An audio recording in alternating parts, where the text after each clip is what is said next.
नमस्कार दोस्तों, मैं उदय उपाध्याय आप सभी का स्वागत करता हूं मेरे YouTube चैनल पर, जिस पर मैं इंश्योरेंस से संबंधित नई नई वीडियो आप सभी के लिए लाता रहता हूं। तो दोस्तों, जैसा कि मैंने आपको पिछले वीडियो में बताया था कि मैं आप सभी के लिए इंश्योरेंस कॉन्सेप्ट की एक सीरीज लेकर के आ रहा हूं, यानी इंश्योरेंस कॉन्सेप्ट की एक सीरीज स्टार्ट की है मैंने आप सभी के लिए, जिसमें मैं आपको इंश्योरेंस के कुछ ऐसी ऐसी बातें बताऊंगा जिस बातों को यदि आप ध्यान से सुनते हैं और समझते हैं तो आप इंश्योरेंस की इम्पोर्टेंस को अच्छे से समझ पाएंगे और साथ ही साथ आप दूसरे अन्य लोगों को भी इंश्योरेंस की इम्पोर्टेंस को अच्छे से समझा पाएंगे, बता पाएंगे, जिससे कि हर व्यक्ति इंश्योरेंस की इम्पोर्टेंस को समझकर अपने व अपने परिवार को आर्थिक रूप से सुरक्षित रख पाएगा। तो दोस्तों, यदि आपने इंश्योरेंस कॉन्सेप्ट सीरीज का पहला कॉन्सेप्ट ना देखा हो, यानी पहला कॉन्सेप्ट का वीडियो ना देखा हो, तो उस वीडियो को आप अवश्य देखें। उस वीडियो की लिंक आपको नीचे डिस्क्रिप्शन में मिल जाएगी या तो ऊपर आई बटन में मिल जाएगी। तो दोस्तों, आप उस वीडियो को अवश्य देखिए। अब दोस्तों, आइए हम अपने इंश्योरेंस कॉन्सेप्ट सीरीज के दूसरे कॉन्सेप्ट के बारे में बात करते हैं। तो दोस्तों, सड़कों पे आए दिन एक्सीडेंट होते रहते हैं, दुर्घटना होती रहती है। आपने भी अपनी आंखों से कई दुर्घटना होते हुए देखी होगी। तो दोस्तों, जब भी कोई दुर्घटना होती है तो वहां पर काफी भीड़ इकट्ठा हो जाती है, खूब सारे लोग इकट्ठा हो जाते हैं। अब दोस्तों, यदि आपने कोई एक्सीडेंट होते हुए देखा होगा तो आप उसके बारे में भी यहाँ पे सोच सकते हैं, और यदि आपने एक्सीडेंट ना भी देखा हो तो दोस्तों, आप मान लीजिए कि एक एक्सीडेंट हुआ है और वहां पर जिस इंसान का एक्सीडेंट हुआ है उसकी वहीं पर डेथ हो चुकी है।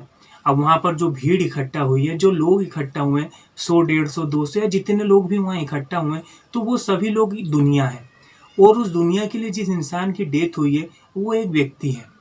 लेकिन दोस्तों, जब कोई पुलिस वाला उसके घर फोन लगाएगा और उसकी वाइफ को बताएगा कि इस जगह पर एक एक्सीडेंट हुआ है और इस एक्सीडेंट में हमें एक व्यक्ति की डेड बॉडी मिली है जो आपके घर का है, हम इसे पोस्टमार्टम के लिए हॉस्पिटल लेकर जा रहे हैं, आप हॉस्पिटल में आ जाइए।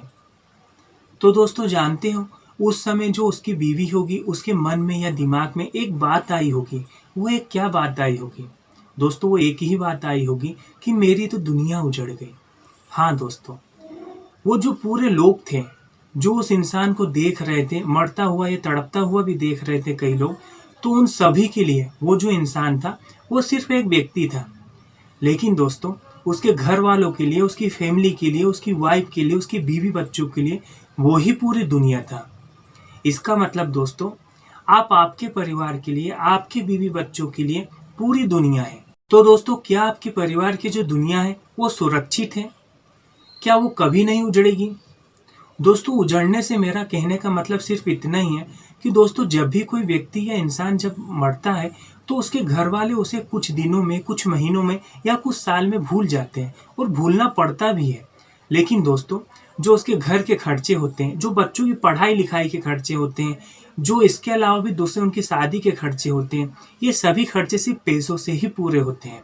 और यदि उस व्यक्ति ने जाते हुए इतना इंतजाम किया है कि उसके घर वालों को इतना पैसा मिल जाए जिससे उन्हें इस खर्चों की किसी तरह की चिंता करने की आवश्यकता नहीं है, तो दोस्तों, उनकी दुनिया उजड़ने से बच जाती है।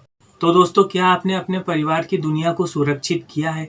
क्या आर्थिक रूप से सुरक्षित किया है? दोस्तों, यहाँ मैं आपसे एक बात और कहना चाहूंगा कि जब भी आपके पास कोई इंश्योरेंस एडवाइजर इंश्योरेंस बेचने के लिए आता होगा, आपको इंश्योरेंस देने के लिए आता होगा, तो आपके मन में हमेशा एक बात आती होगी कि ये जो इंश्योरेंस एडवाइजर आया है, ये मेरे पास इंश्योरेंस बेचने आया है, ये अपने ही फायदे के लिए आया है, ये इसका टारगेट पूरा करने के लिए आया है, या जो भी होगा इसे ही फायदा होगा, इसमें मेरा कोई फायदा नहीं है। तो दोस्तों, मैं आपको बताना चाहता हूँ कि वो जो इंश्योरेंस एडवाइजर आपके पास आया है उसके पास ऑप्शन है, क्योंकि दोस्तों, आप ही के शहर में आप ही के जैसे बहुत सारे लोग हैं। ये इंश्योरेंस एडवाइजर वहां जा सकता है और ये जाएगा भी। लेकिन दोस्तों, आपके जाने के बाद क्या आपकी फैमिली के पास, आपके बीवी बच्चों के पास कोई ऑप्शन होगा जिस ऑप्शन की मदद से ये अपना जीवन उसी तरह से जी सके जिस तरह से ये पहले जीते थे? यानी इन्हें कभी भी आर्थिक तंगी का सामना ना करना पड़े, कभी भी किसी के आगे सामने हाथ ना फैलाना पड़े। ऐसा कोई इंतजाम किया है क्या? ऐसा कोई ऑप्शन आपने इनके लिए छोड़ा है? यदि दोस्तों आपने ऐसा कोई ऑप्शन इनके लिए रखा है तो बहुत अच्छी बात है, और यदि नहीं रखा है तो दोस्तों आज ही एक इंश्योरेंस की पॉलिसी ले लीजिए और एक सही इंश्योरेंस लीजिए। क्योंकि दोस्तों, मैंने ये भी देखा है कि कुछ लोग इंश्योरेंस ले लेते हैं, बाकी वो 2 लाख, 5 लाख या 10 लाख का ही लेते हैं। अब दोस्तों, आप ही बताओ, आपके परिवार का जो साल भर का खर्चा है वो ही 2 लाख का है। अब मान लो आपके जाने के बाद आपकी फैमिली को 10 लाख मिल भी जाते हैं, तो ये 10 लाख में वो कितने साल क्या करेंगे? ये घर के खर्चे पूरे करेंगे तो भी 5 साल में पैसा खत्म हो जाएगा। बच्चों की पढ़ाई लिखाई या उनकी शादी के लिए जो भी खर्चों के लिए पैसे लगेंगे, ये कहाँ से लाएंगे। तो दोस्तों एक सही इंश्योरेंस आप अपना लीजिए। तो दोस्तों मैं उम्मीद करता हूं कि आपको ये इंश्योरेंस कॉन्सेप्ट सीरीज का दूसरा कॉन्सेप्ट काफ़ी पसंद आया होगा। तो इसी तरह के और भी कॉन्सेप्ट देखने के लिए यदि आपने हमारे यूट्यूब चैनल को अभी तक सब्सक्राइब ना किया हो तो चैनल को सब्सक्राइब कीजिए। तो दोस्तों यदि आपको ये वीडियो अच्छा लगा हो तो इस वीडियो को लाइक करें और अपने दूसरे दोस्तों के साथ भी इस वीडियो को ज़्यादा से ज़्यादा शेयर करें, ताकि हर व्यक्ति इंश्योरेंस की इंपॉर्टेंस को समझकर, जीवन बीमा के महत्व को समझकर अपने व अपने परिवार को आर्थिक रूप से सुरक्षित रख पाए।